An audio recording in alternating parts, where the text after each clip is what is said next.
তো মায়েরা আগে আমাদের জানতে হবে, এই যে আমরা সবাই বললাম এখানে পুরুষ কেউ নয় নারী, এই প্রশ্নটা মীরাবাইয়ের কথা, এটা আমার নয়। যখন বৃন্দাবনে মীরাবাই গিয়েছিল সনাতন গোস্বামী প্রভুর সঙ্গে দেখা করতে, তো সনাতন প্রভু যারা শিষ্যরা ছিল তারা এসে বলেছিল আমাদের গুরুদেব, আমাদের প্রভু তিনি নারী বদন দেখেন না। মীরাবাই হেসে বলেছিল, বাহ বাহ বাহ বাহ, তোমাদের মহারাজকে গিয়ে জিজ্ঞেস করো তিনি আবার পুরুষ হলেন কবে থেকে। এ জগতে যারা আছে সবাই যদি নারী হয়, পুরুষ তো একজন, যিনি হলেন বিশ্বের স্রষ্টা মালিক ভগবান। পিতাই গৌর প্রেমানন্দে হরি। তাহলে সেদিন মীরাবাই সমাজকে শেখালো জগতে যারা যারা আছে সবাই প্রকৃতি, পুরুষ একজন, আমার অনাদির আদি গোবিন্দ। তাহলে এখানে আমাদের কে নারী কে পুরুষ এটা নয়, সবাই নারী। তাহলে যারা বাবা ভজন যজ্ঞে প্রবেশ করেছেন, ভজন রাজ্যে গেছেন, তারা ভালো করে জানবেন যতক্ষণ তুমি মনের ভিতরে পুরুষ ভাব রাখবে, ওই পুরুষ ভাবে সেবা পূজা হয় না। গোবিন্দ ভজন করতে গেলে আগে তোমাকে নারী স্বভাব আনতে হবে। মনে করতে হবে আমি বৃন্দাবনের একজন ব্রজগোপী, সেই আনুগত্যে যদি তুমি ভজন করতে পারো তাহলে বাবা তাড়াতাড়ি তোমার গৌর গোবিন্দ কৃপা হবে। নিতাই গৌর প্রেমানন্দে হরি বল। তো চলেন, এই যে কীর্তনের প্রারম্ভে আমার কমিটি দাদা ভাইদের, বাবাদের, ভাইদের, মানে যাদের উদ্যোগে কীর্তন, আগে তাদেরকে প্রণাম দিয়েছি। কেন? তার একটা মাত্র কারণ। কারণটা কি জানো? তারা জেনেছে, তারা বুঝেছে এটা কলিযুগ। আর এই কলিযুগে যাগযজ্ঞ নয় বাবা, ব্রত পূজা নয়, ধ্যান তপস্যা নয়।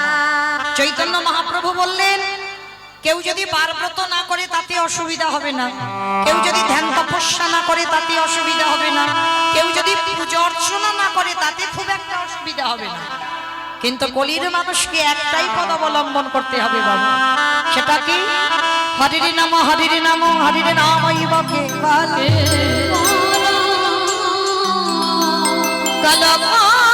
নাস্তে নাস্তে নাস্তে ভগতির অন্যথা।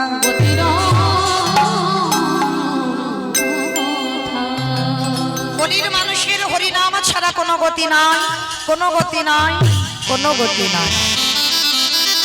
তাহলে চলেন আজকে আমরা সবাই একত্রিত ভাবে এই যে আমরা বলছি, এই যে আজকের আমাদের এই হরিবাসরে তিনজন কীর্তনীয় আসার কথা, একজন যদিও বা আসবেন না, দুর্ভাগ্য। তো একজন কীর্তন করে গেলেন, আবার আমি অধম কীর্তনীয়া এসেছি। তাহলে দেখবেন বাবা জগতে যত যত কীর্তনীয়া কীর্তন গাইবে, ও সব কীর্তনীয়া একটাই কথা বলবে, হরিনাম শোনো, হরিনাম গাও, একাদশী করো, ভগবানের চরণ ভজন করো, তুলসী গাছে জল দাও, ভগবানের চরণে তুলসী দাও। কি মা বলে না, কৃষ্ণ ছাড়া গতি নাই, বলি কি না? কিন্তু মা আমরা বলবো আর আপনারা শুনে বাড়িতে চলে যাবেন, হবে না। সবার আগে জানবে কীর্তন বিষয়টা একটু নারকেলের মতো। আমার নারকেল দেখেছে তো? আরে তা দেখবো না, গ্রামাঞ্চলের মানুষ। তা যারা যারা নারকেল দেখেছো ভালো করে বোঝো মা, ওই নারকেলের বাইরে একটা খোসা আছে, খোসাটা ছাড়ালে কি তুমি নারকেল পাবে? ভিতরে আরো বেশি শক্ত। তাহলে শক্ত জিনিসটাকে ভাঙতে হবে, তারপরে যদি শ্বাসটা টেনে ছাড়াতে পারো, তারপরে যদি আস্বাদন করতে পারো, তাহলে বুঝবে বাবা নারকেলের স্বাদটা কেমন। এই কীর্তন বিষয়টা বাবা ঠিক ওই রকম। মানে একটা কীর্তনীয় কাহিনী গাইলো, একটা লীলা গাইলো, সেই লীলাটা শুনে বাড়িতে চলে গেলাম, হয়ে গেল না। এই কীর্তন বিষয় হচ্ছে বাবা তলিয়ে যেতে হবে, ভিতরে যাও, ভিতরে গিয়ে খুঁজে রসটা পেতে হবে, তারপরে তুমি কীর্তনে শুনে আনন্দ উপভোগ করবে। কীর্তন বিষয়টা কঠিন। তাহলে এই যে আমরা কীর্তনীয়রা বলছি হরি ছাড়া গতি নাই, সত্যি কি বাবা গতি আছে? যে যত ধনী হও না কেন, যে যত বড় লোক হও না কেন, যার যত টাকা থাকুক না কেন, যার যত অর্থ থাকুক না কেন, কেউ যদি সারা জীবন দিল্লি বোম্বে কাটায়, কেউ যদি সোনার পালঙ্কে ঘুমায়, কেউ যদি টাকার বিছানায় ঘুমায়, তবু মনে রাখতে হবে বাবা এখানে যারা যারা বসে আছো আগে কেউ তোমার নয়। এটা যত তাড়াতাড়ি জানতে পারবে মা, তত তাড়াতাড়ি তোমার মঙ্গল হবে। যা যা কিছু জগতে দেখছো বাবা, যারা গীতা ভাগবত জ্ঞানী এখানে আছে, সব অনিত্য বস্তু। আর নিত্য বস্তু যদি থাকতে হয় সেটা হলো আমার গৌর গোবিন্দ চরণ। এছাড়া জগতে সব আজকে তোমার আছে, কালকের অন্য কারোর হয়ে যাবে বাবা। তাহলে কিসের তো আমার করা? তাহলে সকাল থেকে আর রাত্রিতে ঘুমাতে যাওয়া পর্যন্ত যাদের আগলে বসে আছো, ছেলে আমারে, মেয়ে আমারে, জায়গায় আমারে, জমি আমারে, বিষয় আমারে, বৈভব যতই আমারে করো না কেন, বাঁশি যদি বেজে যায় পড়ে থাকবে সরকারি খামা। এসেছো একা, তুমি যাবে একা। যেদিন এসেছিলে পরনে এই সংসার তোমার একটা সুতো দিয়ে আনেনি, আর যেদিন তুমি চলে যাবে এই সংসার তোমার পরনে একটা সুতো দেবে না। তাহলে এসেছো একা, যাবে একা। এসেছো খালি হাতে, যাবেও তুমি খালি হাতে। তাহলে কাদের জন্য তুমি কৃষ্ণ ভজন ভুলে যাচ্ছ? তবে মায়েরা, আমার একটা গ্যারান্টি আছে, শেষের দিনে আমাদের সাথী কেউ হোক বা না হোক, একটা জিনিস হবে, আমাদের কর্মফল। এইটি ছাড়বে না মা, এটা কিন্তু যাবেই আমাদের সাথে। কে কতদিন হরিবাসরে বসলাম, কে জল বৃষ্টি মাথায় নিয়ে বসলাম, কতদিন একাদশী করলাম, কতদিন ভাগবত আসরে বসলাম, কতদিন গুরু চরণ ধরলাম, কতদিন সাধু সঙ্গ করলাম, এই ভালো ভালো কর্ম আমাদের সাথে যাবে। তবে আমার গ্যারান্টিটা কি জানো? এটা আমার গ্যারান্টি, জানি না এটা আপনাদের উত্তর 24 পরগনা তো বেশ, আমি দক্ষিণের মানুষ, আপনারা উত্তরের মানুষ। তা মায়েরা, আমার দক্ষিণে নিয়ম আছে, ডায়মন্ড হারবার এলাকা, গঙ্গাসাগর এলাকা, ওদিকে নিয়ম আছে মানুষের মৃত্যুর পর সে যত বড় লোক হোক, যাদের বাড়ি থাকবে তো খুব ভালো, আর যাদের বাড়ি নাই দুটো জিনিস ভাড়া করতে হয়, এক হলো খোল আর এক হলো করতা। ওই দেহটা যখন বের করবে বাজাবে না, বলো হরি, বলো হরি। আমার তোমাদের এই উত্তরে হয়, এখানেও হয়। তাহলে একটু বুঝতে সুবিধা হয়। তাহলে ভালো করে ভাবেন, এই জায়গাগুলো অনুভব করতে হবে। আমাদের দেহটা যখন যাচ্ছে বাবা বিসর্জনে, তখন তো খোল করতাল বাজাচ্ছি। আর এই যে এত লাখ লাখ টাকা খরচা করে বাবা দুর্গা পূজা হলো, কালী পুজো হলো, লক্ষ্মী পুজো হলো, পুজো ভালো হয়, কিন্তু যেদিন বিসর্জন হয় বাবা ধুমধাড়াক্কা ডিজে বাজনা, শুধু ডিজে বাজনা নয়, এমন বাজনা বাজবে হার্ট যেন ব্লক হয়ে গেল। তবে মা তোমাদের উত্তরে বলছি না, আমার দক্ষিণের কথা বলছি, মানে এমন বাজনা বাজে, এমন নাচানাচি হয়। মায়েরা, এইগুলো বিবেক, সেটাও তো মা। তাহলে মাকে যখন জলে ফেলতে যাচ্ছ, তুমি নেচে নেচে যাচ্ছ, ডিজে বাজনা বাজাচ্ছ। আর যেদিন আমাদের দেহটা, এ দেহ তো মা, তাহলে এ দেহটা যখন বিসর্জন হবে, তখন কি বাবা লরিতে করে একটা ডিজে বাজালে হতো না? বাবালে হতো। যদি শুরু করো তাহলে হয়, তাহলে হচ্ছে না কেন? এই জায়গায় আমার চৈতন্য মহাপ্রভু শিক্ষা দিলেন, ওরে কলিজি ভালো করে পিছনে চেয়ে দেয়, এলি খালি হাতে যাচ্ছে সে খালি হাতে। শেষের দিনে তোর সাথে কেউ গেল না, গেল কর্মফল। আর কে যাবে? যাত্রা নাটক, ফাংশন, থিয়েটার কিচ্ছু যাবে না। তাহলে যাবে কে? এই হরি নামে যাবে।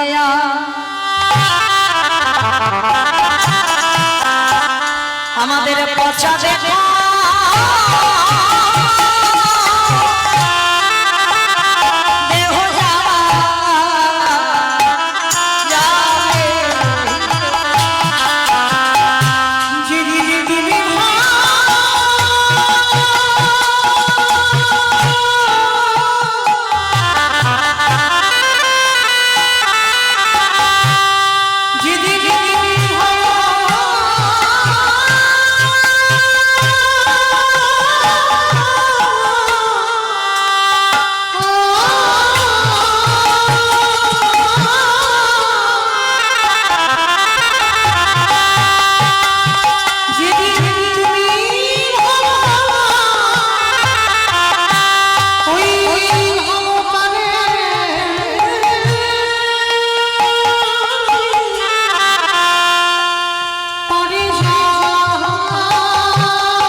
সঙ্গের সাথী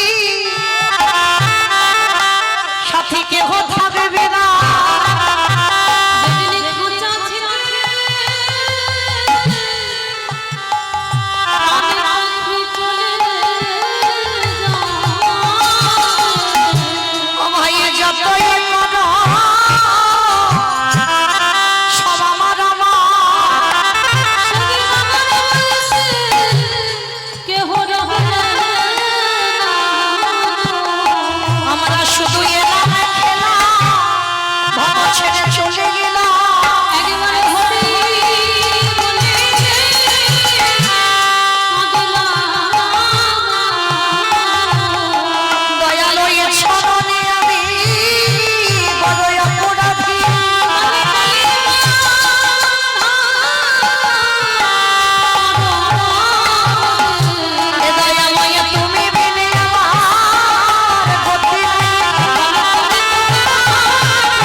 সন্ধ্যা সন্ধ্যায় সবাই গুরুচরণ আশ্রয় করে গোবিন্দ ভজনে বসলাম। তো আজকে সবাই কিছুক্ষণের জন্য যাবো মাতৃধাম নদিয়া নবদ্বীপ ধাম। কারণ নদিয়ায় না গেলে তো বাবা কীর্তন হবে না। ও যে যত বড় বড় কীর্তনিয়া কীর্তন গাই না কেন, নদিয়ায় না গেলে কীর্তন হবে না কেন? চৈতন্য চরিতামৃত গ্রন্থে কবিরাজ গোস্বামীপাদ লিখলেন, সংকীর্তন পিতা শ্রীকৃষ্ণ চৈতন্য, সংকীর্তন যজ্ঞে তারে যেই ভজে সেই বড় ধন্য। তাহলে যাতে গ্রামের মঙ্গল হয়, আমরা পরপর কীর্তনিয়া সম্প্রদায় আসছি, আমাদের যাতে মঙ্গল হয়। দূর দূরান্ত থেকে ভক্তবৃন্দ যারা পদধূলা দিয়েছেন তাদেরও যাতে মঙ্গল হয়। এখানে যত ভক্ত আছে সবার যাতে মঙ্গল হয়, মঙ্গলার্থে আমরা যাব নদিয়ায়। কি মাইরা সবাই নদিয়ায় যাবে তো? সবাই যাবে? তা সবাই চলে গেলে আমি কীর্তন কাকে গাইব নিয়ে? রাধে অমাইরা সন্ধ্যা যে হয়ে গেল, এক্ষুনি স্বামীর অনুমতি লাগবে, ছেলে বৌমার অনুমতি লাগবে, তারপরে যেতে পারবে, তার আগে নয়। কি মা ভুল বললাম?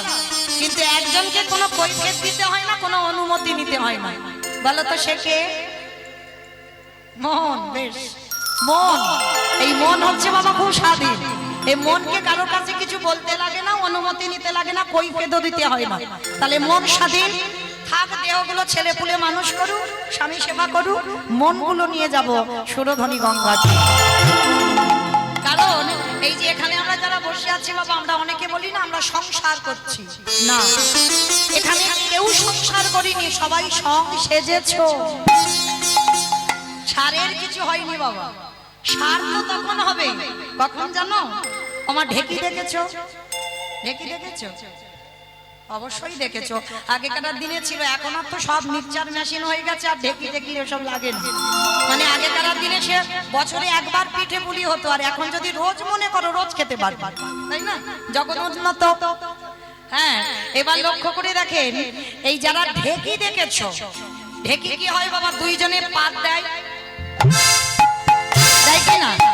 আর একজন কি করে, ঢেকির গোড়ের কাছে বসে একবার করে ওই চাল হোক আর গম হোক একবার করে ঘুরিয়ে ঘুরিয়ে দেয়।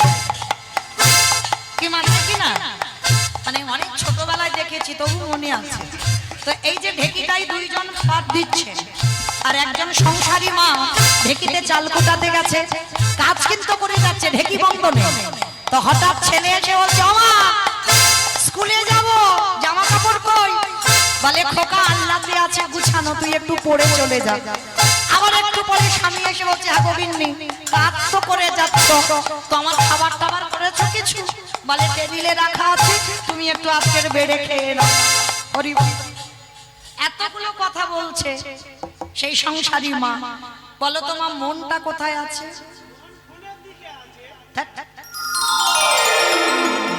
মন কোথায় আছে? ঢেকির গড়ের দিকে। মন কিন্তু একবারও স্বামীর দিকে যায়নি, একবারও ছেলের দিকে যায়নি। কেন? যদি মন ছেলে স্বামীর দিকে যেত তাহলে ঢেকিটা এসে হাতে পড়তো, আর হাতে পড়লে কি হবে? তাহলে মায়েরা এইটুকু শুনে কি বুঝলেন? যারা কীর্তন বোঝেন, প্রথমে বলে নিয়েছি কীর্তন মানে নারকেল, ভিতরে যেতে হবে তবে কীর্তনের রস পাবে। এই সংসারী মায়েরা সংসার জীবনে যখন আমরা নেমেছি, সংসার করো, কলিযুগে সংসার ধর্ম বড় ধর্ম, সংসারের থেকে বড় ধর্ম কিছু নাই।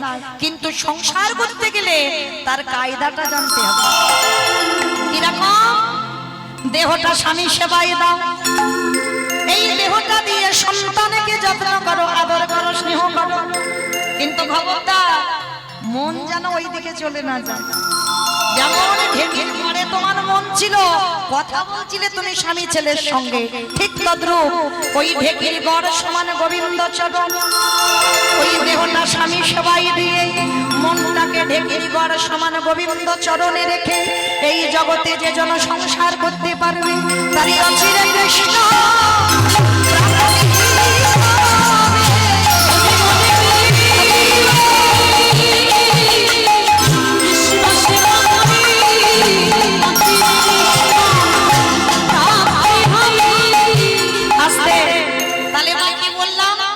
দেহগুলো থাক আপনাদের গ্রামে, কিন্তু মন থাকবে না, মন যাবে সুরধনী গঙ্গার তীরে।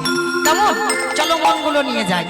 কারণ বাবা যত ফ্লাইটে দ্রুত যাও না কেন, যত প্লেনে দ্রুত যাও না কেন, মনের থেকে দ্রুত যানবাহন কিছু নেই। আছে কি? এক্ষুনি মনে মনে বলো যে আমি দামোদর মাসে একটু রাধাকুণ্ডের তীরে যাও, এক্ষুনি মন সেখানে চলে যাবে। মনকে বলো মায়াপুর ইস্কনে একটু আমার রাধা মাধবকে দর্শন করবো, মন সেখানে চলে যাবে। তাহলে চলো মনগুলো নিয়ে যাই। সত্যতে নারায়ণ, ত্রেতাতে রাম, দাপরে কৃষ্ণ, আর কলিতে হলো গৌরাঙ্গ। চার যুগে ভগবান চার ভাবে অবতীর্ণ হয়েছেন। তো আজকের সেই কৃষ্ণ কিন্তু নদিয়ায় গৌর হলো। আর কৃষ্ণ নদিয়ায় গৌর হয়েছিল কার ডাকে? না, শান্তিপুরের মাটিতে বুড়ো অদ্বৈত আচার্য গোসাই। আমাইরা অদ্বৈত আচার্য গোসাই চেনো তো? তোমাদের গ্রামে কেউ যেন ভেবো না।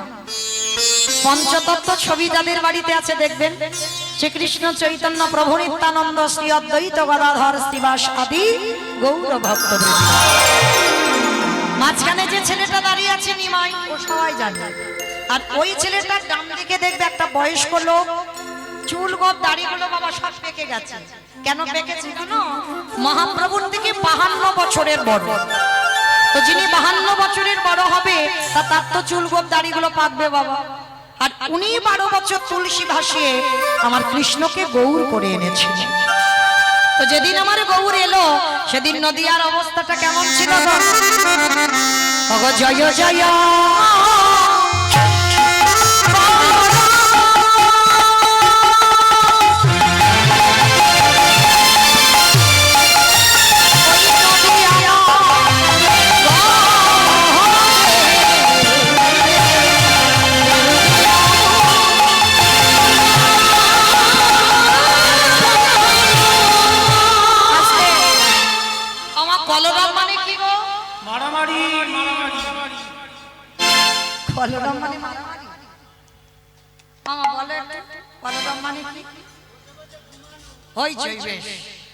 মানে গন্ডগোল, চিৎকার চেঁচামেচি, সেটাকে বৈষ্ণব পদাবলিতে বলছেন কলরব।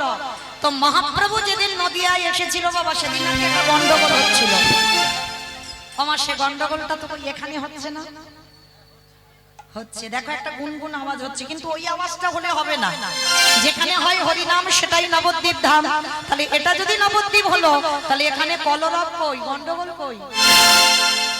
ওই গন্ডগোলটা মাত্র 3টে ধ্বনি হবে, শঙ্কর ধ্বনি, উলুধ্বনি ধ্বনি। আর যাদের যাদের হাত দুটো আছে, যাদের আসেনি বলবো না, হয়তো বৃষ্টিতে বাড়িতে হাত রেখে এসেছো, যাদের হাত আছে ওই একবার দেখাও দেখি। নিতাই গৌর প্রেমানন্দে হরি বল। ওই এবার একটু প্রেম সে উলুধ্বনি দাও।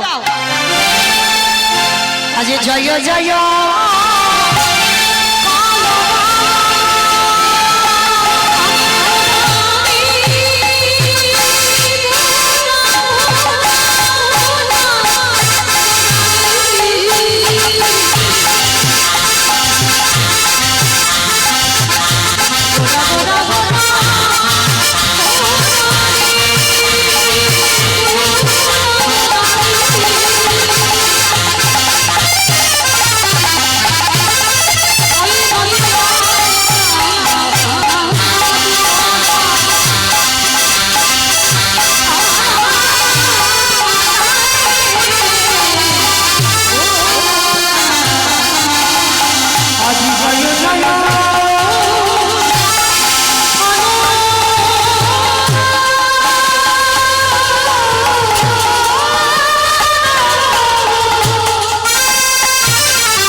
একটু বলবো আর আপনারা চুপচাপ শ্রবণ করবেন, কেমন?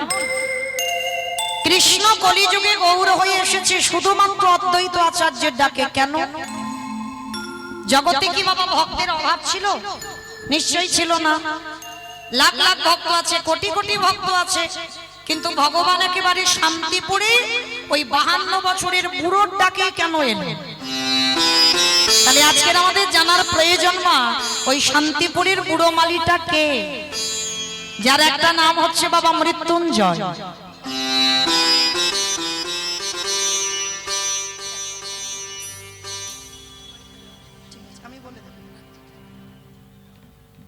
তো আজকে এত ভক্ত থাকতে এই অদ্বৈত আচার্য ডাকে এলেন কেন? আর এই অদ্বৈত আচার্যটা কে, যার একটা নাম হচ্ছে বাবা মৃত্যুঞ্জয়। অমাইনা মৃত্যুঞ্জয় কোন ঠাকুরকে বলে গো? কালী ঠাকুরকে। দেখেছো খিচুড়ি স্কুলে যায়নি, বলে নাকি কালী ঠাকুরকে। মানে শিব ঠাকুরকে বলা হচ্ছে মৃত্যুঞ্জয়। কেন বলা হলো? সত্য ত্রেতা দাপর এই 3 যুগে আমার বাবার রূপ পরিবর্তন হয়নি, একই শিব ছিল। আর ওই বাবা কলিযুগের মাটিতে নাভা দেবীর গর্ভে জন্ম নিল, নাম হলো কমলাক্ষ। আর বড় হতে নাম হয়েছিল অদ্বৈত আচার্য গোসাই দীক্ষা নেবার পর। তাহলে এখানে আমাদের প্রশ্ন রয়ে যায়, মা সত্য ত্রেতা দাপরেতে যে বাবা ভোলানাথ শিব হলো, সেই বাবা কলিযুগে শিব হচ্ছে না কেন? কারণটা কি? এই কারণের কথা জানতে গেলে বাবা একটুখানি আমাদের যেতে হবে মহাভারত। মহাভারতে না গেলে আমরা প্রশ্নের উত্তরটা পাবো না। চলেন মহাভারতে যাব। সেই যুধিষ্ঠির মহারাজ রাজস্বয় যজ্ঞ করেছিলেন। ভালো করে শুনবেন মা, কারণ রামায়ণ বলো মহাভারত বলো সবটাই কিন্তু সমাজ শিক্ষা। যদি ঠিক ঠিক কেউ অধ্যয়ন করে বাবা নিজের মধ্যে সেগুলো চালনা করতে পারে, তার জীবন বদলাবে বাবা, অবশ্যই বদলাবে। এই যুধিষ্ঠির মহারাজ রাজস্বয় যজ্ঞ করেছিল। আর আমার ভগবান কৃষ্ণ সবাইকে একটা একটা করে দায়িত্ব দিয়েছিল নিজে দাঁড়িয়ে থেকে। যেমন আমার এই কমিটি দাদা ভাইরা এই হরিনাম সংকীর্তনের আয়োজন করেছেন, একা একা দ্বারা তো অসম্ভব বাবা, কোনোদিন সম্ভব নয় এত বড় একটা অনুষ্ঠান চালানো। তাহলে সবাইকে সহযোগিতা করতে হয়েছে, সবাইকে আগিয়ে আসতে হয়েছে, আর পরবর্তীতে সবাই আগিয়ে আসবেন, তারপরে তো একটা যজ্ঞ অনুষ্ঠান হবে। তা আমার ভগবান কৃষ্ণ রাজস্বয় যজ্ঞে বাবা সবাইকে দায়িত্ব দিচ্ছেন। আর যুধিষ্ঠির মহারাজ বলছে, কৃষ্ণ কৃষ্ণ তুমি তো সবাইকে দায়িত্ব দিচ্ছ, ও কৃষ্ণ তুমি নিজে কোনো কাজ টাজ করবে না? আমার ভগবান হেসে বলেছিল, কে বলেছে আমি করব না? তা সবাই তো একটা করে কাজ করবে। আর তোমরা জানো আমি তো আমার নিজের জন্য 2টো দায়িত্ব ফেলে রেখেছি। সবাই একটা করে কাজ, আর কৃষ্ণ তুমি তোমার নিজের জন্য 2টো কাজ। কি কাজ করবে কৃষ্ণ? বলে কেন? এই যজ্ঞে যত যত সাধুগুরু ব্রাহ্মণ বৈষ্ণব আসবে, যত যত সাধুগুরু বৈষ্ণব আসবে, আমি কৃষ্ণ দয়াময় হয়ে সবার প্রথমে নিজের হাতে তাদের চরণ যুগল ধৌত করে দেব। যেই না কথাটা বলেছে সঙ্গে সঙ্গে চমকে উঠেছে, অসম্ভব, এটা কি করে সম্ভব? তুই বিশ্বের স্রষ্টা মালিক ভগবান, আর তুই কিনা যজ্ঞে যারা যারা আসবে সবার পা ধোয়াবি? ভগবান আমার মুচকি হেসে বলছে, হ্যাঁ দাদা, সবার আগে আমার কর্ম হবে প্রত্যেকের চরণ ধোয়ানো। কেন কৃষ্ণ? কে কোন জাতের মানুষ আসবে জাতির ঠিক নেই, কে নিচু জাত কে উঁচু জাত, সবার পা ধোয়াবি বলে।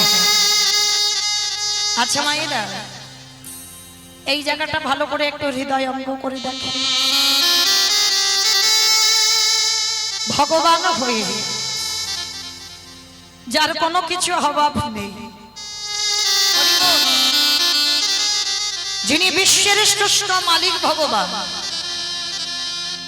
সেই ভগবান আজকের পা ধোয়ার দায়িত্বটা নিচ্ছে কেন? কি বাবা, যার কোনো কিছু অভাব নেই, যে মনে করলে একটা সেকেন্ডে পৃথিবীটাকে লয় প্রলয় করে, সেই ভগবান আজকের পা ধোয়াবে কেন? পা ধুইয়েছে বাবা একটাই মাত্র কারণ, নিজে আচরি ধর্ম জীবেরই শিখায়, নিজে না করলে ধর্ম জীবকে শেখানো না যায়। আমার আচরণ যদি ঠিক না হয়, আমার বলা যদি ঠিক না হয়, আমি যদি সাধুগুরু বৈষ্ণবকে সম্মান না করি, আমার ভগবান বলছে তাহলে আমার কথা শুনে আমাকে দেখে সমাজ শিখবে কি? কি বাবা, যারা শিক্ষার জায়গায় দাঁড়ায় তাদের যদি নিজেদের শিক্ষা না হয়, তাহলে তারা জগৎকে শিক্ষা দেবে কি? তাই তো আমার ভগবান কৃষ্ণ রাজস্বী যজ্ঞে সবার আগে পা ধোবার ব্যবস্থা করেছে নিজে কৃষ্ণ। কেন? সমাজকে শেখালো, ওরে কলিরজি, তোদের ঘরে সাধুগুরু বৈষ্ণব যদি আসে, সবার আগে পা ধোবার ব্যবস্থা করি। এইগুলো মা আমরা আর মানতে চাই না। যখন খুব ছোট ছিলাম ঠাকুমাদের দেখতাম, মাদের দেখতাম, বাড়িতে বয়স্ক লোকেরা এলে, আত্মীয় পরিজন এলে, গুরুজন এলে সবার আগে পা ধোয়াতো। এটাই সংস্কার ছিল। আর এখনকার দিনে মা আমাদের মতো মেয়েরা যত টিভি সিরিয়াল দেখে আর তাদের মতো আচরণ হয়ে যায়, আমরা ভুলে যাই সেই পুরানো সংস্কৃতির কথা। কিন্তু আমি অধম কীর্তনীয়া, চরণ ধরে বলে যাই না, যেন আপনারা কেউ ভাববেন না আমি কাউকে জ্ঞান দিচ্ছি না বাবা। আমার সেই যোগ্যতা, সে ক্ষমতা আমার নাই। আমি এসেছি, আপনারা জানেন, আমি শুধু মনে করাচ্ছি, মনে করাবার জন্য আমার আশা। যদি দুয়ারে কোনোদিন ভক্ত আসে, সাধুগুরু বৈষ্ণব আসে, সবার আগে চেষ্টা করো বাবা নিজের হাতে তাদের দুটো চরণ যুগল ধৌত করতে। এটা মনুষ্য জীবনে প্রথম কর্ম। অনেক মায়েরা প্রশ্ন করবেন, মৌমিতা আমার গুরুদেব তো নেই, গুরুদেব দেহ রেখেছেন, তাহলে কি করব? সাধুগুরু বৈষ্ণব ঠিক ঠিক পাই না, কি করব? তাদের জন্য ব্যবস্থা করে রেখেছি।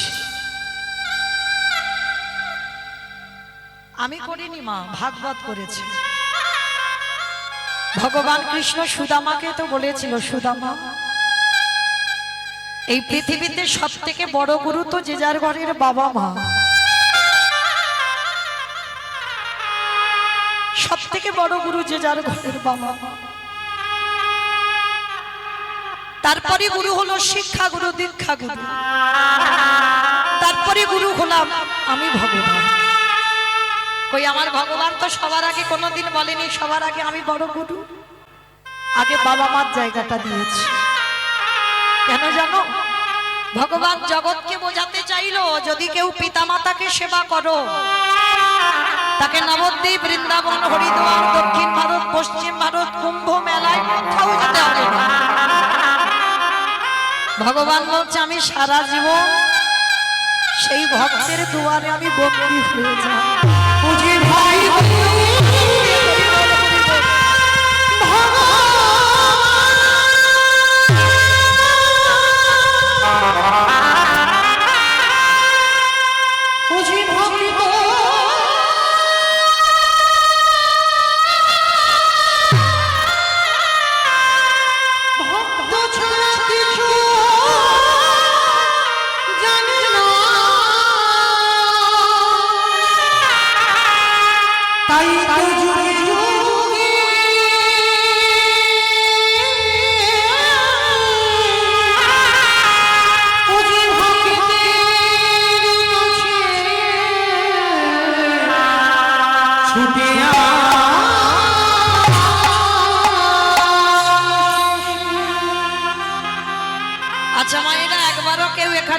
এতজন ভক্ত আছেন, হৃদয়ে হাত রেখে বলতে পারবেন লাখ টাকা খরচা করে দুর্গা পূজা করেছি আমরা, হাজার হাজার টাকা খরচা করে বাবা লক্ষ্মী পূজা কালী পুজো করলাম। এখানে একজনও ভক্ত বলতে পারবেন বছর অন্তর একবার জীবিত ভগবান পূজা করেন? কেউ বলতে পারবেন যে আমি জীবিত ভগবান পূজা করি? করি না বাবা।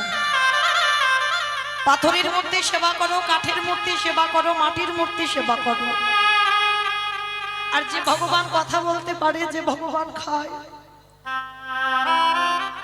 সেই ভগবানকে খাওয়াই না। ভগবান বলছে কোন ভক্তকে আমার কাছে আসতে হয় না, যদি জীবিত ভগবান বছর অন্তর কেউ সেবা করতে পারে। লাখ টাকা খরচা করে নয় বাবা, শুধু একটু বাবা মা বা শ্বশুর শাশুড়ি যাদের আছে, যারা হারিয়ে ফেলেছো তাদের কথা বাদ দাও, যাদের আছে তাদের চরণ ধরে আমার নিবেদন, একটু বাবা মাকে আসনে বসিয়ে নিজের হাতে চরণ যুগল ধৌত করে, একটু গলায় মালা দিয়ে, চরণে দুটো ফুল দিয়ে, বছর অন্তর একবার যত্ন করে একটু খাইয়ে দিই। ভগবান বলছে সে যদি সারা দিনে 24 ঘন্টায় আমায় না ডাকে, তথাপিও জীবিত ভগবান পূজা করেছে মানে আমি সারা জীবন সেই ভক্তের চরণের দাস হয়ে থাকতে বাধ্য। নিতাই গৌর প্রেমানন্দে হরি বল, হরি বল। তো আজকে রাজস্বই যজ্ঞে ওই জন্য আমার ভগবান পা ধোবার দায়িত্বটা নিয়ে সমাজকে শেখালো। আমি ভগবান হয়ে যে কর্ম করছি তোরাও দেখে সে। ভগবান শুধু পা ধোয়াইনি, আরো একটা রাজস্বই যজ্ঞে কাজ করেছিল। ভক্তরা যারা যারা প্রসাদ পেয়েছিল আমার কৃষ্ণ দয়াময় নর্দমায় ফেলেছি, শুধু নর্দমায় ফেলেনি বাবা, আরো একটা কর্ম করেছি। ওই সাধুগুরু বৈষ্ণবরা যে প্রসাদ পেয়েছে পাতাতে এঠেগুলো লেগে আছে, আমার ভগবানের আড়ালে যেখানে ভক্তের এঠো পাতাগুলো নর্দমায় ফেলে আমার কৃষ্ণ দয়াময় ওই পাতা থেকে এঠোগুলো তুলে নিয়ে আমার ভগবান সর্বয়ঙ্গী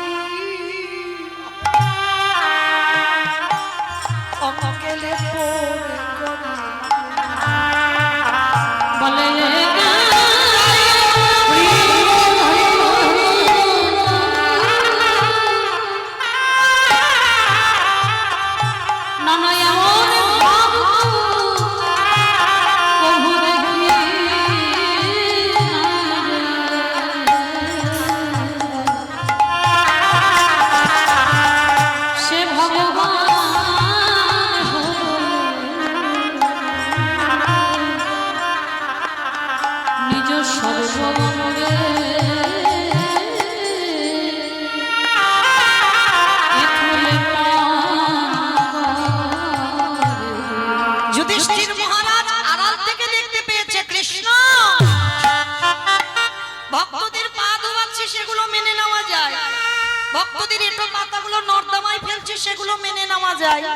কিন্তু কৃষ্ণ ভক্তদের এঠোগুলো তুই সারা গায়ে মাখছিস কেন?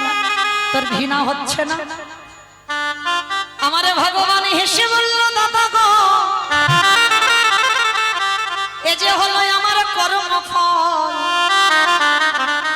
সে কি কৃষ্ণ তুই আবার পাপ করিস? মানে করি না দাদা গো, এই জগৎ সংসারে সবাই তো পাপ করে।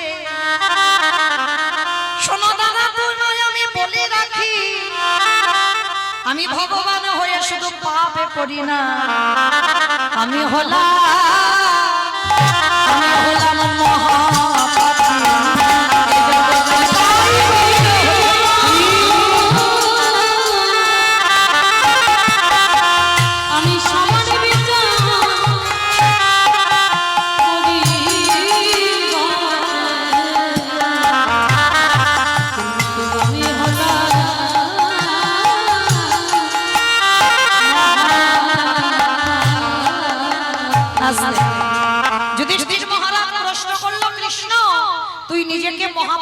করছিস কেন, কি এমন পাপ করেছিস? তাহলে জানো দাদা, পাপ আমি কৃষ্ণ অবতারে দাপরেতে করি নাই। তাহলে কবে করেছিস? বলে ত্রেতা যুগে রঘুপতি রামচন্দ্রের অবতারে। বাবা রাম অবতারে আমার রামচন্দ্র পাপ করেছিল। কি পাপ? এই যে দুর্গা পূজাটা হয়ে গেল, করেছিল কে? রাম করেছিল তো। অকাল বোধন যে পূজাটা হলো অকাল বোধন, তো এই অকাল বোধন কেন করেছিল? রাবণকে মারবার জন্য। নবমী তিথিতে রাবণ বধ হয়েছিল। তাহলে ওই রাবণকে বধ করবার জন্য কিন্তু রামচন্দ্র দুর্গা পূজা অকাল বোধন করলো।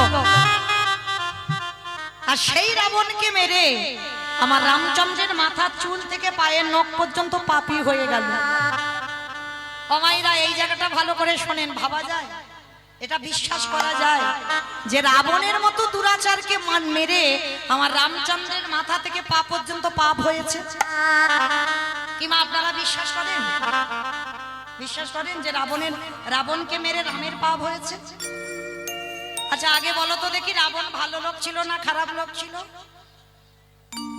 ভালো লোক ছিল। আমার বৃষ্টিতে বোধহয় মাথার গন্ডগোল হয়ে গেছে। রাবণ নাকি ভালো লোক ছিল? কেন ভালো লোক হবে? যে রাবণ ভগবানের বউ চুরি করে আনে, সে রাবণ কোনোদিন ভালো হয়? ভালো হয়? তবু বলছে ভালো হয়, মানে আমার থেকে কত অভিজ্ঞতা আছে। হরি বল। ভালো কেন? যারা বলছে ভালো, ভেবে বলতে হবে। নারী জাতিকে হরণ করেছে মানে খারাপ তা নয়। নারী তো শুধু ভোগের নয় বাবা। নারী কি শুধু ভোগে? যদি কোনো পুরুষ মনে করে নারী ভোগেরও, সারা জীবন নারী ভোগ করে যায়। নারী ভোগের নয়, নারী সাধনার, নারী ভজনের, নারী আরাধনা। এই জগতে নারী জাতি হলো পূজনে। যদি বলো কেন, আমার কথা নয়, আমার কোনো কথা বিশ্বাস করতে হবে না, গ্রন্থে প্রমাণ আছে। দেখো, অসুরীদের অত্যাচারে যেদিন দেবতারা স্বর্গ ছাড়ে, আমার দশভুজা দুর্গা যদি 10 হাতে অসুরী নিধন না করত, তাহলে দেবতারা যেত।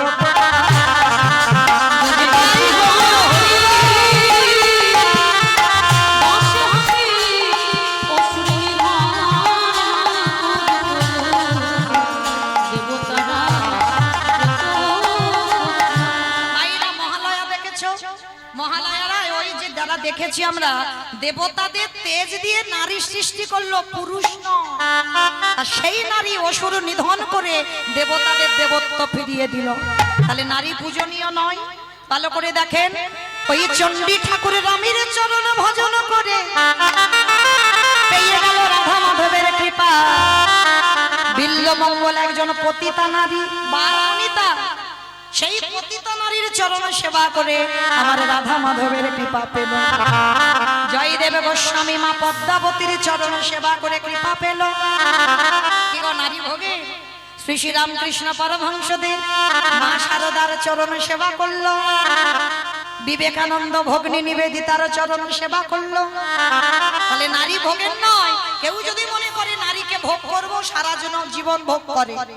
নারীর চরণ যদি ঠিক ঠিক কেউ ভজন করতে পারে, গুরু চরণে বসে নারী সাধনা যদি কেউ করতে পারে, তারে অচিরে কৃষ্ণ প্রাপ্তি।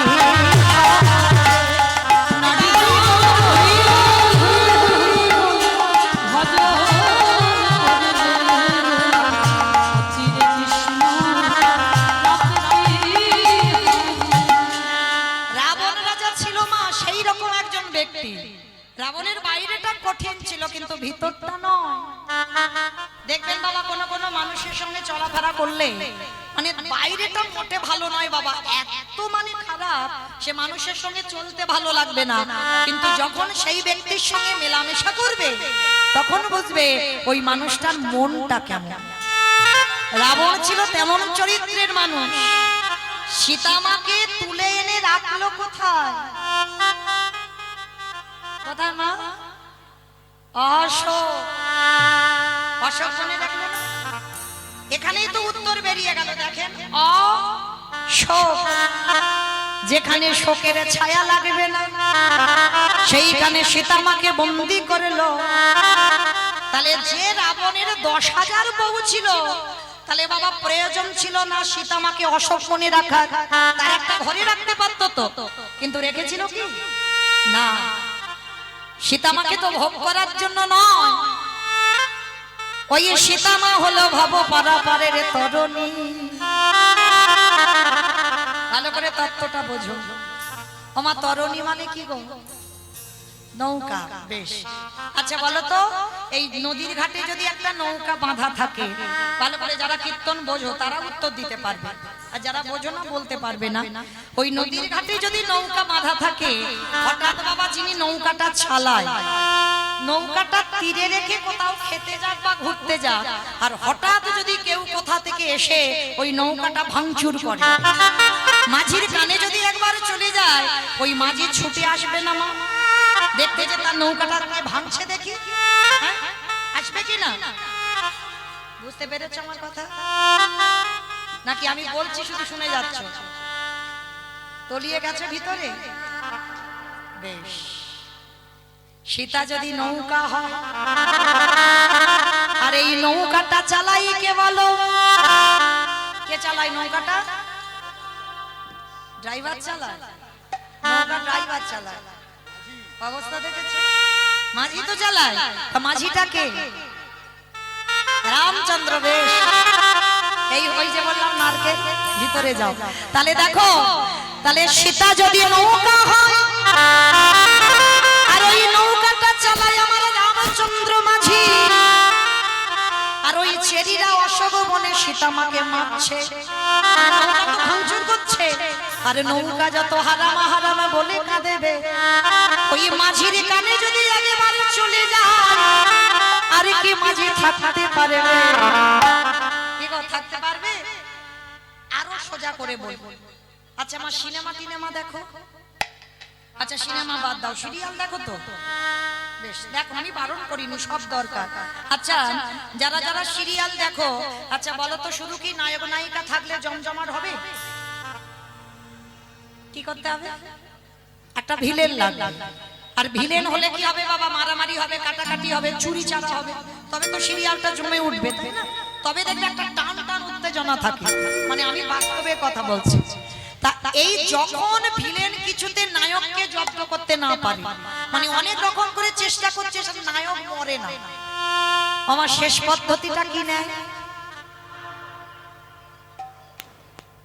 কি নাই গো? নায়িকাকে তুলে নিয়ে যায়। আর নায়িকাকে যদি একবার তুলে নিয়ে যায়, তাহলে কি বাবা আর নায়কের কাছে যেতে হবে? একেবারে 10 তলা বিল্ডিং থেকে নায়ক ঝাঁপিয়ে নায়িকার কাছে, মানে বাস্তবে যেটা হচ্ছে। এবার সেটা তত্ত্বের ভিতরে আনেন, দেখেন। আমার সীতামা যদি নায়িকা হয়, আমার রামে যদি নায়ক হয়, রাবণে যদি জগতে ভিলেন হয়, নায়িকাকে তুলে আনলো, শুধু তুললো না, জ্বালালো, যন্ত্রণা দিল, কষ্ট দিল, ব্যথা দিল, বেদনা দিল। এইবার ওই নায়িকা যত হারামা হারামা বলে কাঁদে, আর কি আমার রামচন্দ্র থাকতে পারে 7 সমুদ্র 13 নদী পার করে এই সোনার লঙ্কায় চরণে দেবে? রাবণের প্রথমা স্ত্রী মন্দোদরী, মন্দোদরী আমি কাঁদি না, কেন জানো? যেদিনে আমার রামে আসবে, সেদিনে যদি আমার রাজ্যে খরা দেখা দেয়। আমার খরা মানে কি গো? খরা মানে বৃষ্টি। খরা মানে অনেক বছর বৃষ্টি হয় না, তাকে খরা বলে। রাবণ বলছে যদি আমার রাজ্যে খরা দেখা দেয়, সেই দিন যদি রাম আসে, তাহলে তার চরণটা তুমি কি জল? তুমি তো চোখের জল অপচয় করে দিচ্ছ। কিন্তু আমি কাঁদি না, কেন জানো? যেদিন আমার রামে আসবে, ওই রামের চরণ দুখানা হৃদয়ে ধরে খালি বিলি নদী নালার জল, সেদিন আমি কি করবো জানো মন্দোদরী? ওই রামের দুখানা চরণ ধরে আমার চোখের জলে চরণ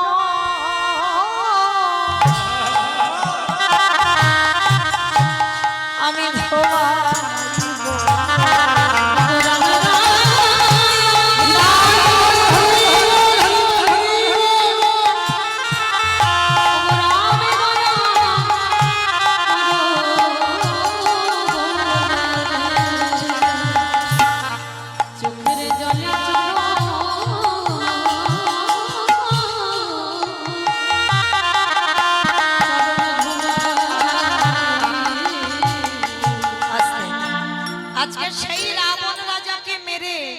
আমার রামচন্দ্রের সর্বাঙ্গটা পাপী হলো, মাথা থেকে পা পর্যন্ত পাপ হলো।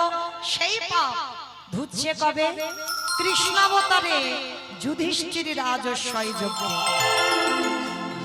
আমাইরা যেখানে থেকে গিয়েছিলাম আবার ঘুরে ফিরে সেখানে চলে এলাম, মনে পড়ছে তো? রাজস্বই যজ্ঞে ভগবান পা ধোয়ার দায়িত্বটা নিয়েছে। কেন? রাবণকে মেরে যে পাপটা করেছিল ওই পাপটা ধুতে হবে।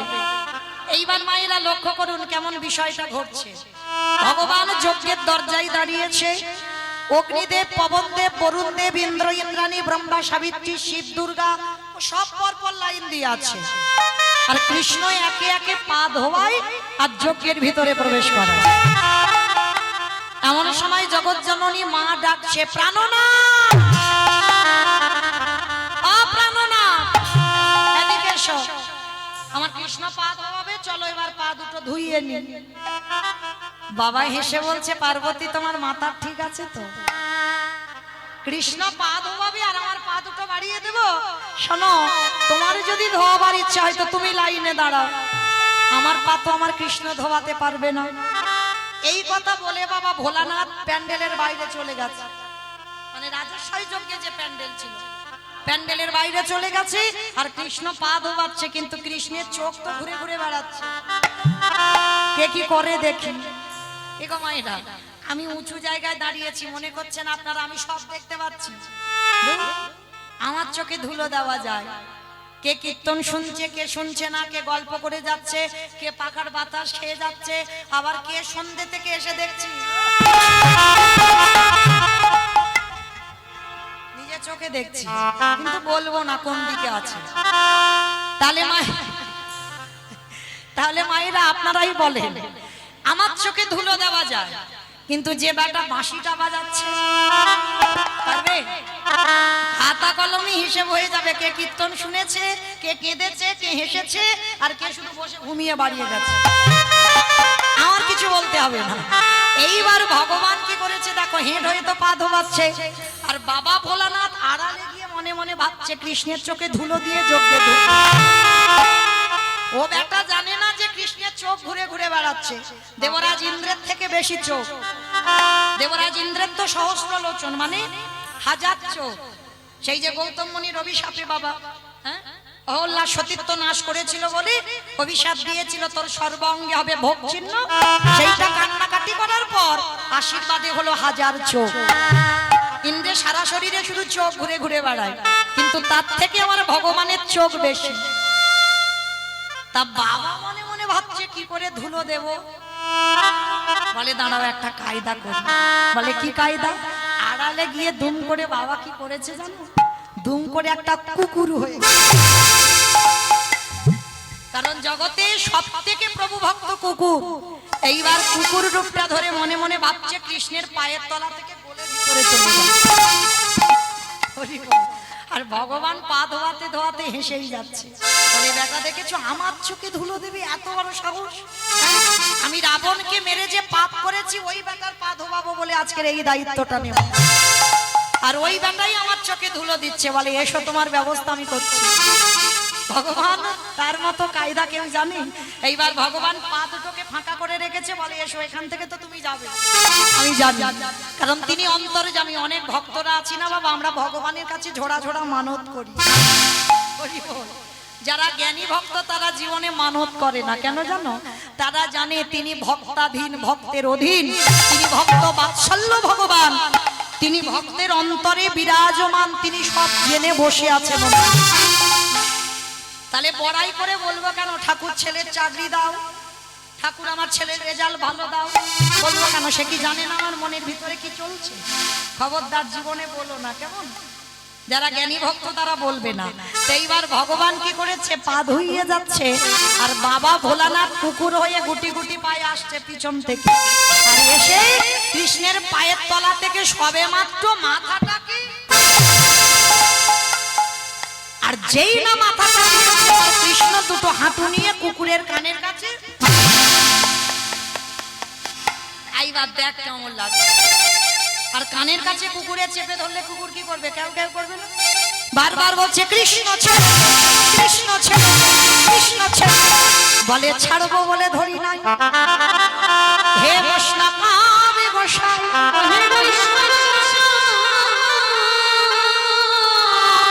তোমার মতো বৈষ্ণবীর দুটো চরণ ধোয়ালে বোধহয় কম হতো। তাই তো কৃপা করে করুণা করে তুমি আমার জন্য আরো এক্সট্রা দুটো জুড়েছো। আমার বুঝেছো? শিব ঠাকুরের কটা পা? দুটো পা। আর কুকুরের চারটা পা। ভগবান বলছে হে বৈষ্ণব, তোমার মতো বৈষ্ণবের দুটো পা ধোয়ালে আমার কম হতো। রাবণকে যে মেরে পাপ করেছে, ওই জন্য তো তুমি আমার জন্য আরো এক্সট্রা দুটো জুড়েছো। এবারে দাও দাও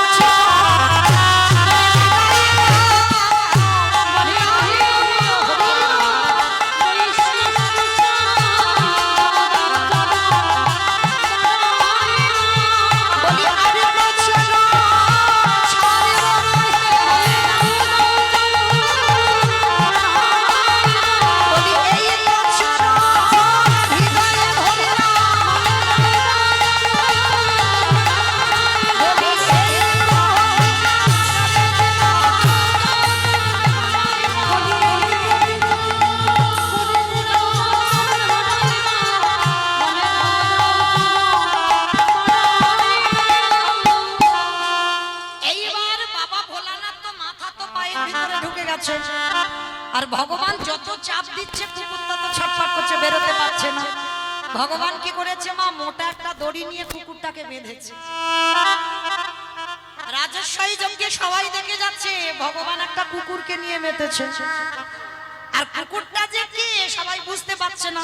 আর বাবা নিজ রূপে আসতে পারছে না, মা একটা প্রেস্টিজের ব্যাপার, সম্মানের ব্যাপার, আর নিজ রূপে আসতে পারছে না।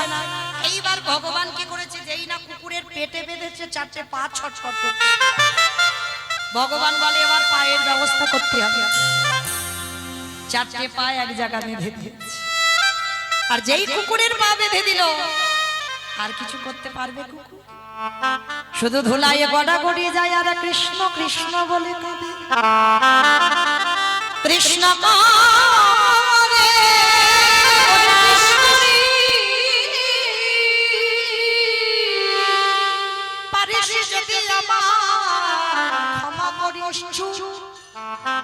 কথা হবে না, দেখে যাও কি করবে। সবার পা ধোয়াচ্ছে ঘটিতে করে জল দিয়ে। আর কুকুর রূপী ভোলানাথকে কি করেছে জানো? খালি বিলি নদী নালারে জল। বাবা ভগবান পর্যন্ত বৈষ্ণবকে কোন জায়গায় রেখেছে দেখেন। আপনারা আমরা বৈষ্ণবদের পিছনে খুদ ধরে ধরে বেড়াই, ধরি না? একটা দিন বাবা চলছে তো দামোদর মাস। কতজন দামোদর মাস পালছেন? কই একবার হাতটা তোলেন দেখি। কতজন পালছেন? কারা কারা প্রদীপ দিচ্ছেন? একবার হাতটা তোলেন।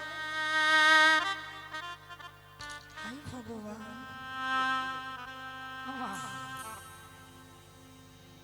এই এতজন ভক্তের মধ্যে ওই একটা দুটো তিনটা হাত অসহ্য।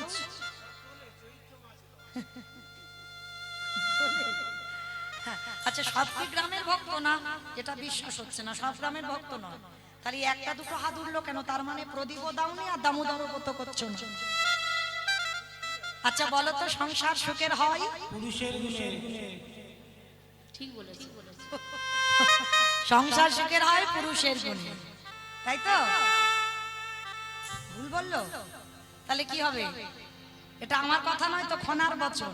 সংসার সুখের হয় রমণীর গুণে। বাহ, কি সুন্দর বলছে দেখো, রমণীর গুণে। কিন্তু রমণীর গুণগুলো কই গো? কি গো? মনে রেখো, এই যে বছরের 12টা মাস, হিসাব কিন্তু এই মাসেই হয়। ভগবান বলছে তোরা 11 মাস কি করলি আমি দেখতে যাব না, কিন্তু ভগবানের খুব প্রিয় মাস 3টে মাস, কার্তিক মাস, বৈশাখ মাস, মাঘ মাস। তো দুটোর কথা বাদ দিলাম, বৈশাখ আর মাঘের কথা বাদ দিলাম, কিন্তু কার্তিক মাসটা ভগবানের খুব প্রিয় মাস, হ্যাঁ, দামোদর ব্রতের মাস। এই মাসটা যারা আমিষ আহার করেন, অনেক ভক্তরা আছে এই মাসটা একটা মাস নিরামিষ আহার করেন। যেমন আমাদের ব্রত চলছে বাবা সেই লক্ষ্মী পূর্ণিমা থেকে, মানে হব হব ভাব, আর একটা সপ্তাহ আছে। তাহলে মনে রাখতে হবে মা, এই দামোদর ব্রতের মাসে গ্রামাঞ্চলের মানুষ তো কাদামাটির অভাব নাই, একটা করে পারেন না প্রদীপ দিতে মাটি, পিতলের প্রদীপ তো রোজ সন্ধ্যা আমরা দিই, কিন্তু এই মাসটা 30টা দিনে 30টা প্রদীপ দিতে হয়, মাটির প্রদীপ। হ্যাঁ, মনে রাখো মা, একটা কথা বলে যায়, একটা নারী পারে তার সংসারটা ঠিক রাখতে, আর নারী যদি দুর্বল হয়ে যায়, গন্ডগোল হয়, সে সংসার জীবনে ভালো হবে না। কারণ আমি একটা নারী হয়ে বলে যাচ্ছি। তো সবে তো 10টা দিন হলো, আজকে 9 তারিখ, এখনো বাকি আছে 20টা দিন। যদি কেউ আমার ভগবানকে ভালোবাসেন আর আমার কথা বিশ্বাস করেন, এই দামোদর ব্রতের মাসে যদি কেউ প্রদীপ দেয়, আস্তে আস্তে আস্তে, 7 পুরুষ যদি বাবা তোমার নরকে থাকে কেউ, কারণ কে কোন পুরুষে বাবা কে কিভাবে মরেছে আমরা তো জানি না, কেউ বিষ খেয়েছে, কেউ গলায় দড়ি দিয়েছে, কেউ স্ট্রোক হয়েছে, কে কিভাবে মরেছে জানি না। 7 পুরুষ যদি কেউ নরকে থাকে, তুমি যদি এই দামোদর মাস মানে কার্তিক মাসে একটা করে প্রদীপ দিতে পারো, তুলসী তলায় হোক বা গোবিন্দ চরণে হোক, তাহলে তেলের প্রদীপ নয়, তেল যদি হয় সেটা তিলের তেল হবে, না হলে বাবা ঘিয়ের প্রদীপ দিতে হবে। যদি দিতে পারো, তোমার 7 পুরুষ যে নরকে আছে তারা নরক যন্ত্রণা থেকে সবাই মুক্তি লাভ করবে। তাই গৌর প্রেমানন্দে হরিব। এই মাসটা খুব হিসাবের মাস, 11 মাস তুমি যাই করো, কিন্তু এই মাসে যদি একটু সাধন ভজন করো, তাতেই কৃপা হয়ে যাবে। তো চেষ্টা করবে মা, চরণ ধরে বলে যাচ্ছি, অন্তত এখনো 20 দিন বাকি, তাতে আমি অবশ্যই বলবো যে আপনাদের পূর্বপুরুষেরা যারা কষ্ট পাচ্ছে তারা নরক যন্ত্রণা থেকে উদ্ধার পাবে, আর আপনার সংসারের মঙ্গল হবে, আপনারও মঙ্গল হবে, কৃষ্ণ প্রেম ভক্তির উদয় হবে। এই হরিবাসরে দাঁড়িয়ে আমার বিশ্বাস। আচ্ছা মা, যারা যারা প্রদীপ দাও না, এই আমার একটুখানি কথা শুনে কতজন কালকে থেকে প্রদীপ দেখবে একবার বলবে হাত তুলে? সবাই দেবে? বাহ, আজ আমার কীর্তন করা, আজ কীর্তন গাওয়াটা সার্থকতা হয়ে গেল। যদি সত্যি সত্যি আপনারা দেন, তাহলে আমার এই নর জনম, এই কীর্তনিয়া জনম আমার ধন্য। আমি এই যে ব্রত পালন করি, আমার মধ্যে যত পূর্ণ সঞ্চয় যদি একটুও করি, আমি সব কিছু যারা কালকে থেকে দীপদান করবেন, আমি আমার রাধারানীর কাছে বলে গেলাম, সবটাই আপনাদের জন্য দান করে দিলাম। তো মায়েরা, আচ্ছা বলো তো কোথায় ছিলাম? সে গন্ডগোল হয়ে গেছে। তাহলে মায়েরা মনে রাখতে হবে, ভগবান পর্যন্ত বৈষ্ণবকে কোন জায়গা রেখেছে, আর আপনারা আমরা বৈষ্ণবদের পিছনে খুব ধরে ধরে বাড়াই। খবরদার, সব জায়গায় অপরাধ করো, এক জায়গায় যেন অপরাধ না হয়। কোন জায়গায়? বৈষ্ণবের বাড়িতে যদি হয় খুনই অপরাধ,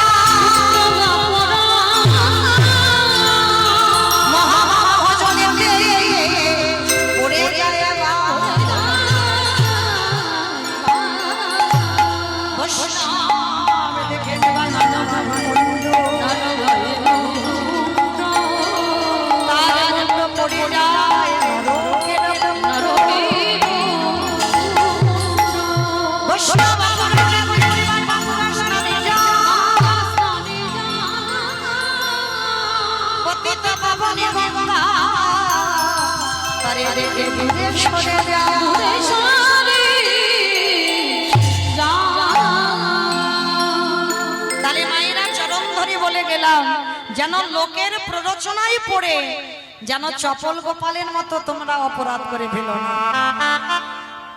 যেমন গোপাল কি করেছিল বাবা, নিজের ইচ্ছাতে করেছিল। ওই তর্কলঙ্কা বাচস্পতি এসে কানে লাগালো যে নিমাই হরিনাম করবে, করুক, শ্রীবাসের ঘরে দরজা বন্ধ করলো কেন? আর তাতেই তো খেপে গেল ওই চপল গোপাল, আর তাতে কি করলো? শিবাস বৈষ্ণব ছিল আর তার ঘরে মদের হাড়ি, ছাগলের মাথা, জবার মালা গিয়ে ঝুলিয়ে দিল। আর তাতে কি হলো পরিণতিটা? সর্বাঙ্গে গলিত কুষ্ঠ ব্যাধি নিস্তারিণী দূর দূর করে বাবা সংসার থেকে বের করে দিল। তাহলে লোকের প্ররোচনায় পড়েও যেন বৈষ্ণব অপরাধী আমরা না হই, কেমন? তো আজকে সেই ভগবান ওই বৈষ্ণব রূপী কুকুরের 4টে চরণ ধরে একটু একটু করে চোখের জল শিব ঠাকুরের চরণে দিচ্ছে।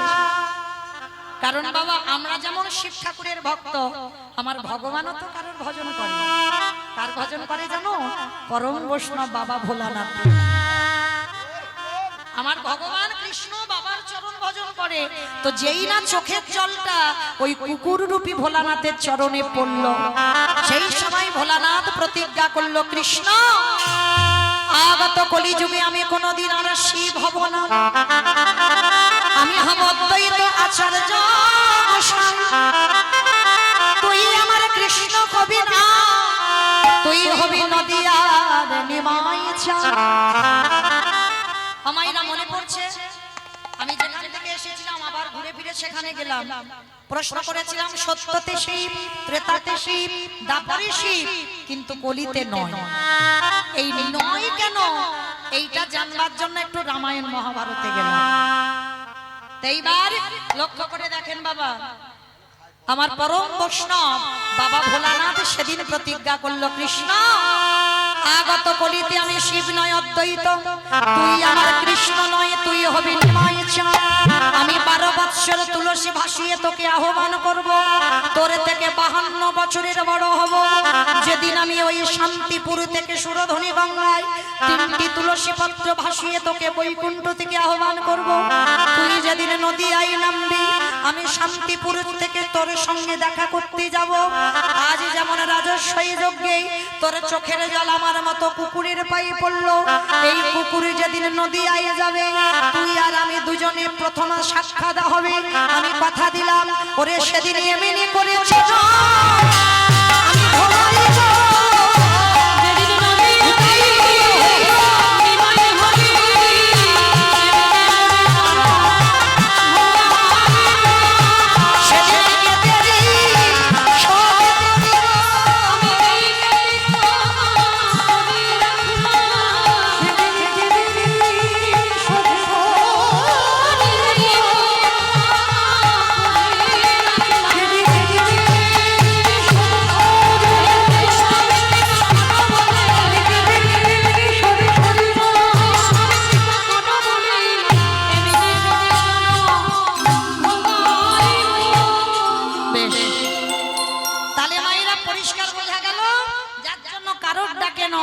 অদ্বৈত আচার্যের ডাকে এলো। আর এসে কি করছে? কেহ বলে পুরবেতি রাম অবধিরা, কেহ বলে পুরবেতি। আমার এগুলো আমার বানানো গান নয়, মহাজনী পদাবলী, যারা শাস্ত্রজ্ঞানী যারা পদাবলী বোঝেন এগুলো মহাজনী পদাবলী। আচ্ছা এই বৈষ্ণব পদাবলী শুনতে গেলে তো একটু কাজ করতে হয়, তাহলে উলুগুলো কই?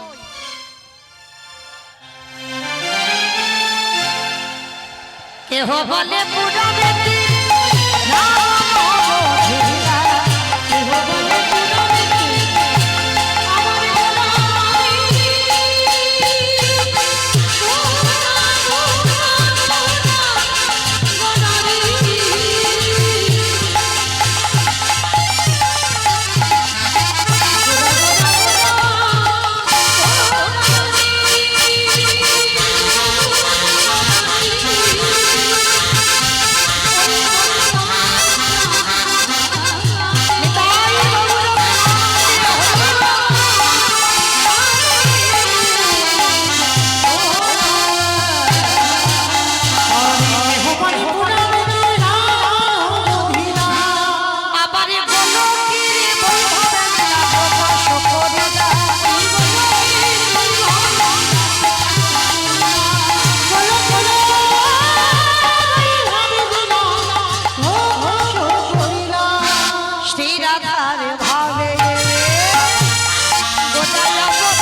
ওগো যে গো সেই কৃষ্ণ সেই তো জগন্নাথ সেই তো জগন্নাথ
জানি তাই চলুন এবার সবাই যাব মধুমাস ধাম বৃন্দাবন ধাম।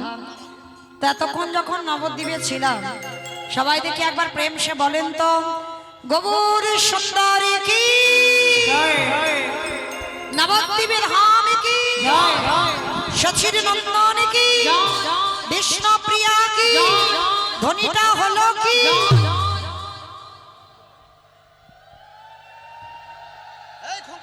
আমা বললাম ধ্বনিটা হলো কি এটাও জয় এটা জয় নয়। আচ্ছা চলো আজকে আমরা সবাই যখন একত্রিত হয়েছি এবার আমরা একটা ভজন গাইতে গাইতে বিষয় যাই। আশ্রয় ছিলাম আশ্রয় ত্যাগ করে বিষয় ধরবো। এবার বিষয় যেতে গেলে বৃন্দাবন যেতে হবে। অমাইরা একটা ভজন গাওয়া হবে বলেন তো গাইবে হবে একটা ভজন বেশ। তো চলো তবে ভজন তো হবে তার আগে একটা নিবেদন। মাইরা এই যে ভালো করে বুঝবে কিন্তু বুঝে তারপরে বলবে কেমন। যারা যারা সিরিয়াল দেখো কতক্ষণ করে হয় গো 1 ঘন্টা ওদের টিভি নাকি 1 ঘন্টা করে হয় কতক্ষণ হয় মা যারা দেখো বলো 1 ঘন্টা বেশ।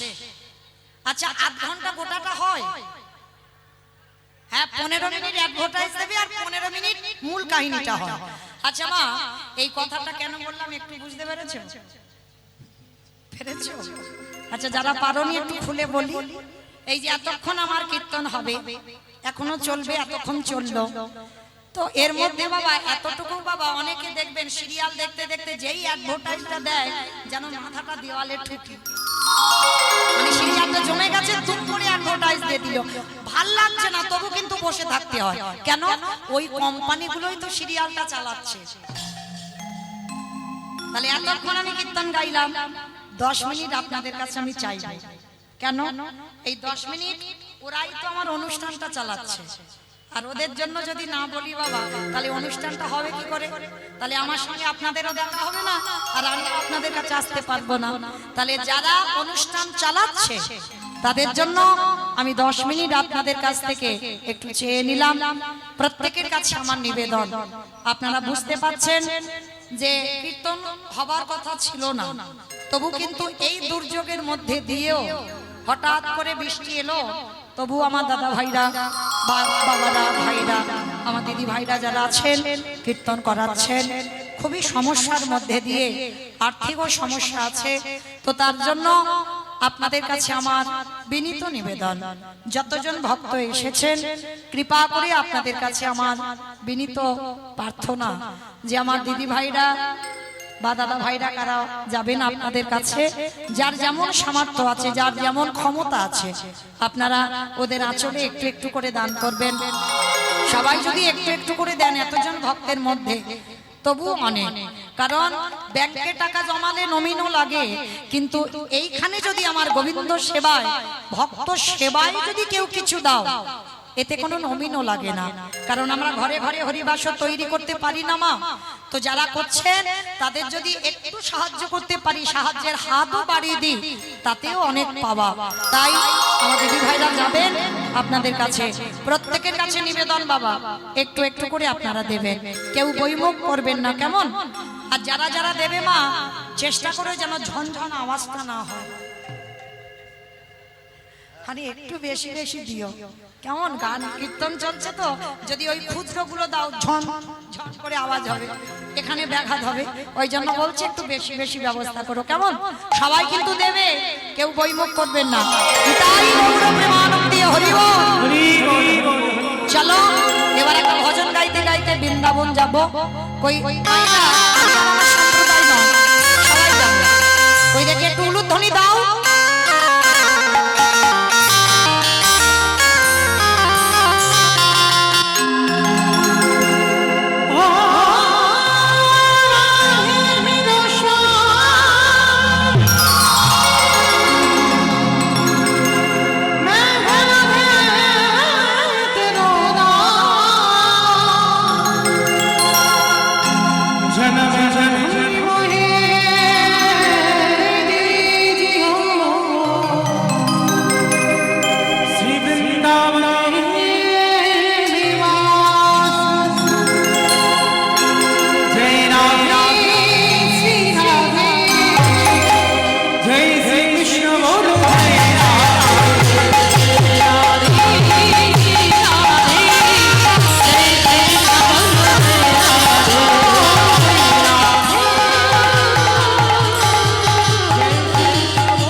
যারা যারা যাবেন একবার সবাই দেখে হাত দুটো তোলো তো দেখে, একসঙ্গে সবাই, এই কান বলে বলছি মা কালীর দিব্যি আর বলবো সবাই সব ধসে যাচ্ছে কেন? ওই আমার ভাইরা যারা ইউটিউব করছো একবার ঘোরাও তো ক্যামেরা, তখন বুঝতে পারবে কার হাত উঠেছিল কার ওঠে। সবাই তোলে এবার, সবাই একসঙ্গে তালে তালে করো, তালে কেমন? সবাই নামে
মা এখন আমি উলু দিতে বলিনি, জয় দিতে বলছি। কিন্তু মায়েরা এই গ্রামটার নাম কি গো?